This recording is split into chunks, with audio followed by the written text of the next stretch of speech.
Hello everyone, welcome back to the next video. In this video I will show you how you can add a loading state inside your application when you try to do router.refresh inside NextJS application.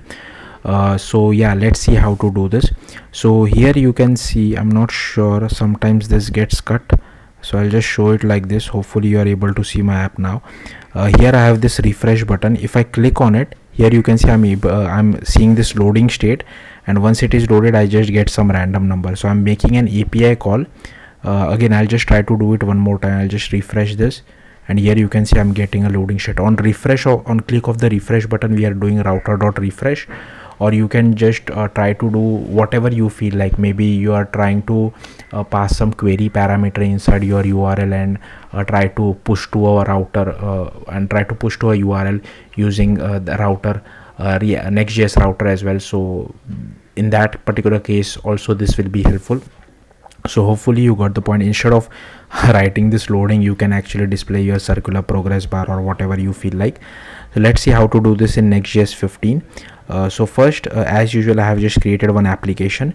Then what I have done is that I have just gone to src app. I'm using app router obviously, and here I have created a folder called API. Inside that I have created a folder called sample. You can name it whatever you feel like, but make sure you name this folder as API only. Inside API you can name it whatever you feel like. Then I have created a file called route.ts.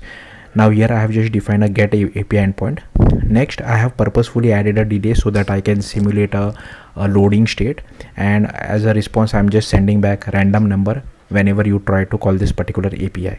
So that's it. That's how simple it is. Next, inside page.tsx, all I have done is that I'm just created this interface. So this is how the data from the API looks like.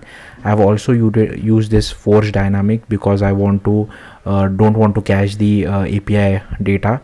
I don't want it to be a static page. I want to fetch every single time. That's why I'm using this export const force dynamic. Then inside our page, all I'm doing, I'm calling this particular function, and if you see this function, it just does an API call and returns the data back. That's how simple it is. So here my folder name was sample API/sample. My folder name was API/sample. If you see over here, that's what we are using over here as well. So yeah, once I have the data, I'm just displaying it inside our p tag, and here I have created one button. Now if you see the button, it should be a client component because we need to use this use transition as well as use router as well. So here is router for refreshing our route. So if you see our button, on click of it, we are just call this start transition. So to get the start transition, you have to use this use transition hook from React, and it also gives us the pending state. So in case if you want to display a loading indicator, you can make use of this is pending state and display your loading indicator. So that's what I am doing. So you just have to wrap your router.refresh inside the start transition, and you should be able to display your you should be able to get your loading state as well. So yeah, make sure you wrap it inside a use client component, but yeah, rest of the things remains the same. If I show it to you one more time, here you can see I'm able to get some random number. So yeah, that's it. That's how simple it is. Thank you for watching. Bye.